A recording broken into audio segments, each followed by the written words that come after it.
안녕하세요 여러분. 5월 31일 금요일 아침이 밝았습니다. 시간이 참 빨리 지나가죠. 우리 한 주간 하루 한 말씀을 여러분 열심히 묵상해 주셔서 감사하고요. 내일 토요일은 6시 30분 둘루스 오피스에서 오프라인으로 모여서 새벽 기도회를 함께 진행합니다. 오늘 우리에게 주신 말씀은 열왕기하 2장이죠. 7절로부터 14절까지의 말씀을 제가 봉독해 드리겠습니다. 여러분은 열왕기하 2장 전체를 읽어주시기 바랍니다. 선지자의 제자 50명이 가서 멀리 서서 바라보매 그 두 사람이 요단가에 서 있더니 엘리야가 겉옷을 가지고 마라 물을 치매 물이 이리저리 갈라지고 두 사람이 마른 땅 위로 건너더라. 건너매 엘리야가 엘리사에게 이르되 나를 내게서 데려감을 당하기 전에 내가 내게 어떻게 할지를 구하라. 엘리사가 이르되 당신의 성령이 하시는 역사가 갑절이나 내게 있게 하소서 하는지라. 이르되 내가 어려운 일을 구하는도다. 그러나 나를 내게서 데려가시는 것을 내가 보면 그 일이 내게 이루어지려니와 그렇지 아니하면 이루어지지 아니하리라 하고 두 사람이 길을 가며 말하더니 불수레와 불말들이 두 사람을 갈라놓고 엘리야가 회오리 바람으로 하늘로 올라가더라. 엘리사가 보고 소리 지르되 내 아버지여 내 아버지여 이스라엘의 병거와 그 마병이와 하더니 다시 보이지 아니하는지라. 이에 엘리사가 자기의 옷을 잡아 둘로 찢고 엘리야의 몸에서 떨어진 겉옷을 주워 가지고 돌아와 요단 언덕에 서서 엘리야의 몸에서 떨어진 그의 겉옷을 가지고 물을 치며 이르되 엘리야의 하나님 여호와는 어디 계시나이까 하고 그도 물을 치매 물이 이리저리 갈라지고 엘리사가 건너니라. 아멘. 주님의 말씀입니다. 주님께 감사드립니다. 이 아침에 우리에게 주신 말씀 가지고 내게 갑절의 영감을 주소서라는 제목으로 말씀을 증거하겠습니다. 여러분, 믿음은 생명이기 때문에 잘 전수해야 됩니다. 전수를 못하면 어떻게 됩니까? 생명이 이어지지 못하죠. 성경을 보면 이렇게 믿음이 잘 전수된 사례들이 많습니다. 오늘 말씀 보니까 엘리야에서 엘리사로 믿음이 전수되고 모세로부터 여호수아로 믿음이 전수됩니다. 또 예수님으로부터 제자들에게 믿음이 전수되고요. 바울의 믿음이 디모데에게 전수되는 모습을 보게 되는 것이죠. 이렇게 신앙의 전수가 잘 이어질 때 신앙의 역사가 반복해 더 강력하게 일어나게 되었던 것입니다. 오늘 말씀 보니까 스승 엘리야가 하나님께로 떠날 준비를 합니다. 이렇게 영감 있는 사람들은 자신의 미래를 예측할 수 있었던 것 같습니다. 스승이 떠나려 하자 제자였던 엘리사가 스승에게 이렇게 오늘 구절을 보니까 부탁합니다. 당신의 성령이 하신 역사가 갑절이나 내게 있게 하소서. 왜 갑절을 구합니까? 엘리야의 시대를 지나 엘리사의 시대가 다가오고 있습니다. 그런데 그 시대는 더 어려워질 것입니다. 스승의 때보다 지금 이스라엘에 더 힘든 시대가 다가오고 있었던 것입니다. 그리고 제자는 스승보다 부족한 사람이죠. 큰 사람이 되기를 구하기 전에 그래서 큰 능력이 성령이 임하기를 원했던 것입니다. 오늘 아침에 기도하는 우리에게 이렇게 갑절의 영감, 갑절의 능력이 함께 하기를 기도합니다. 여러분, 우리가 사는 시대를 말세지말이라고 하죠. 끝이 가까워졌다라고 이야기합니다. 우리가 무엇을 구해야 됩니까? 갑절의 영감이 필요합니다. 이를 위해 두 가지가 필요하죠. 첫 번째는 하나님께 더 깊이 들어가야 되고, 두 번째, 현실 속으로 더 깊이 들어가야 됩니다. 그리고 결론적으로 이를 위해 인내하고 기다릴 줄 알아야 됩니다. 오늘 말씀 먼저 하나님께 더 깊이 들어가라 우리에게 요청하고 있죠. 왜 그렇습니까? 하나님의 권능이 필요하기 때문입니다. 8절 엘리야가 겉옷을 가지고 마라 물을 치매 물이 이리저리 갈라지고 두 사람이 마른 땅 위로 건너더라. 하나님의 능력이 임하고 있죠. 그의 겉옷을 통해서. 오늘 마지막 말씀에 그 능력이 지금 엘리사에게도 임하고 있습니다. 여러분, 무슨 일을 하든지 능력으로, 영감으로, 권능으로 해야 됩니다.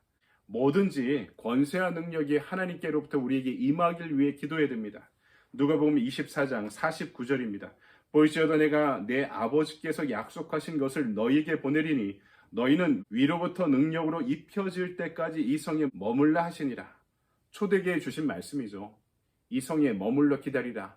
위로부터 능력이 임할 때까지. 하나님의 일을 하기 위해서 능력이 필요했던 거죠. 근데 이 능력은 우리가 밑으로부터 쌓아가는 것이 아닙니다. 위로부터 우리에게 전적으로 주어지는 성령의 능력임을 성경이 말씀하고 있는 것이죠. 갑절의 영감을, 갑절의 능력을 구해야 됩니다. 이것이 우리가 살 길입니다. 기억해 보십시오. 초대교회로부터 종교개혁을 지나서 수많은 영적 대각성 시대를 지나 교회사가 이어져 왔습니다. 초창기 한국교회를 보더라도 마찬가지고 가까운 시절, 저와 여러분이 어릴 때 신앙생활할 때 교회 목사님들 그리고 교회 어른들이 갖고 있던 신앙의 이 순전함과 능력이 무엇이었는지를 기억해 보시기 바랍니다. 그 능력이 지금은 너무나 아쉽습니다. 우리가 너무나 약해져 가고 있기 때문입니다. 우리의 믿음이 약해지고 보다 근본적인 능력을 잃어버리고 있습니다. 세상은 배나 악해졌는데 우리는 배나 약해지고 있습니다. 하나님과의 연결된 관계가 그래서 중요한 것이죠. 여러분, 제가 아이폰을 쓰는데 아이폰 차저가 중국산이 있고 정품이 있습니다. 이 충전되는 시간이 전적으로 다르더라고요. 정품을 쓰면은요, 더 센 전류가 흐른다고 합니다. 이 비싼 것 정품과 이 짝퉁의 차이가 그런 거죠. 더 센 전류를 흘러보내고 선을 보호합니다. 정품은. 여러분, 선이 중요하죠. 길이 중요합니다.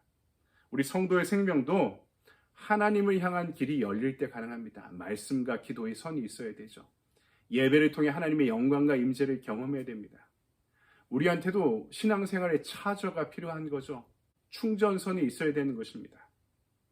우린 하나님의 임재 가운데, 능력 가운데 살아가야지 승리할 수 있습니다. 두 번째, 현실에 더 깊이 들어가야 됩니다. 능력을 받아도 현실 감각이 없으면 문제가 됩니다. 성령 받아도 현실을 몰라서 안 되는 것입니다. 문제에 대응할 힘이 없어지기 때문입니다. 본문에서 엘리야가 엘리사를 여러 군데 데리고 다닙니다. 길갈에서 베델로, 베델에서 여리고로, 그리고 다시 요단으로 오죠. 이 장소가 다 의미가 있습니다. 1절을 보니까 길갈이 나오죠. 요단 동편에서 이제 요단 서편으로 들어가기 전에 여호수아 때 12지파의 돌을 쌓아 제사를 드린 곳입니다. 하나님의 은혜, 출애굽을 하며 광야를 지나 이 가나안까지 우리를 인도하신 하나님의 은혜를 기억하는 장소였습니다. 첫사랑의 감격을 기억한 곳이었죠. 여러분, 우리 현실에서도요, 우리 은혜에 대한 기억이 필요합니다. 첫사랑에 대한 감격을 기억하며 살아가야 되는 거죠. 2절을 보니까 베델이 나옵니다. 야곱이 단을 쌓았던 곳, 베델은 하나님의 집이란 뜻입니다. 하나님의 나라, 하나님의 땅, 여기까지 내 땅이다 라는 뜻입니다. 나중에 남북 왕조가 갈라지고 여로보암이 단을 쌓아 우상을 숭배하던 곳이기도 했습니다.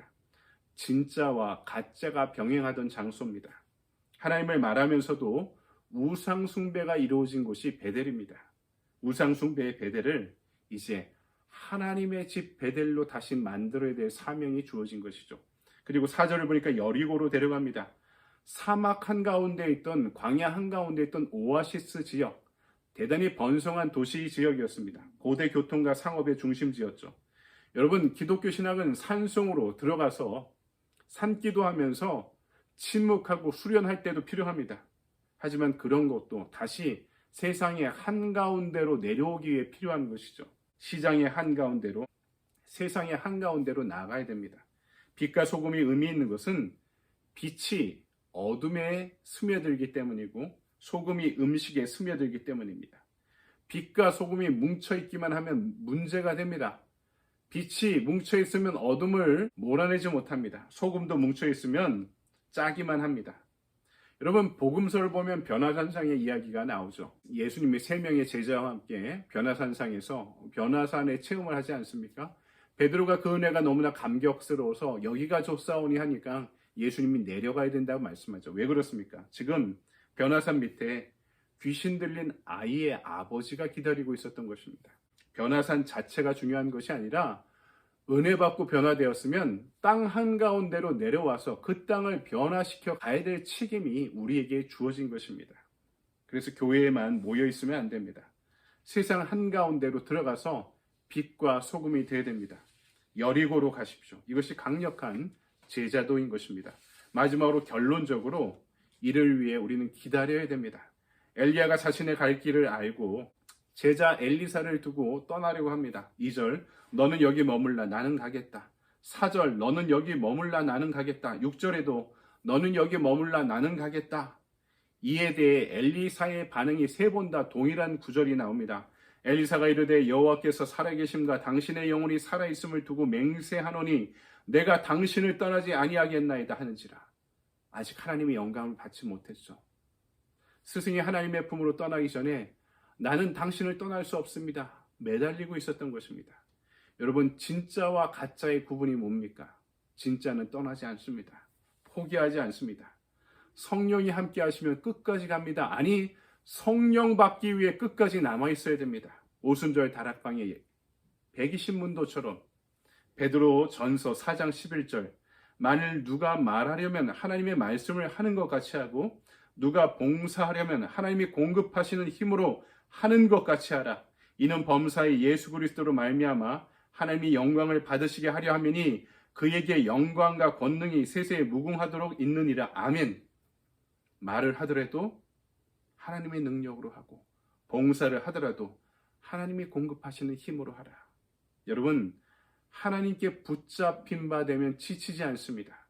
모세가 하나님을 만나 소명을 얻는 날 불타는 떨기나무를 봤죠. 불이 붙어 있었지만 타지는 않고 있었습니다. 번아웃 되지는 않습니다.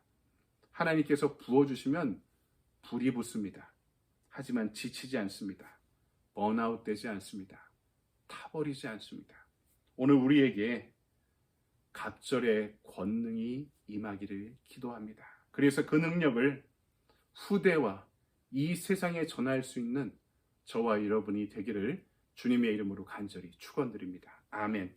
적용의 질문입니다. 내 인생에서 만난 영적 스승은 누구입니까? 또한 내가 그 신앙을 전수할 제자 또는 다음 세대는 누구입니까? 이 역할을 잘 감당하기 위해 내가 부여해야 할 것은 무엇입니까? 돌아보니 저희 어머님이 저희 영적 스승이었습니다. 한국에서 목회하고 계신 저희 형님이 저희 영적 스승이었습니다. 그리고 교회학교에서 만난 우리 교회학교 선생님 그리고 전도사님이 계십니다. 어릴 때 1학년 때 2학년 때 교회학교 예배가 지금도 기억이 나는데 성함은 기억이 나지 않지만 다니던 교회의 전도사님이 지 전도사님이었습니다. 그분이 저는 교회학교 예배 시간에 울면서 설교하던 기억이 지금도 납니다. 그분이 저의 영적 스승이었습니다. 신학교 들어가서 제가 만났던 은사들 그리고 저의 선배 목사님들 그분이 지금까지 이어져 온 저의 영적 스승들입니다. 그런 분들이 있었기 때문에 제가 있었고 저도 받은 바 은혜와 은사를 그리고 그 가르침을 전수하며 지금까지 목회해 오고 있습니다. 이 역할을 잘 감당하기 위해서 제가 구해야 될 것은 오늘의 액션 플랜이기도 합니다. 갑절의 영감을 얻기 위해 기도하기. 여러분들 이 부족한 종을 위해 기도해 주십시오. 인간적인 어떤 경험이나 인간적인 노력으로 의지로 제가 하나님의 일을 이루려고 하는 것이 아니라 성령의 능력으로 성령 충만함으로 갑절의 영감으로 이 역할을 감당하길 원합니다. 여러분도 하나님이 여러분에게 주신 고유한 은사와 사명을 하나님으로부터 얻은 갑절의 영감으로 감당하는 날들 되시기 바랍니다. 여러분 오늘도 좋은 하루 보내십시오. 감사합니다.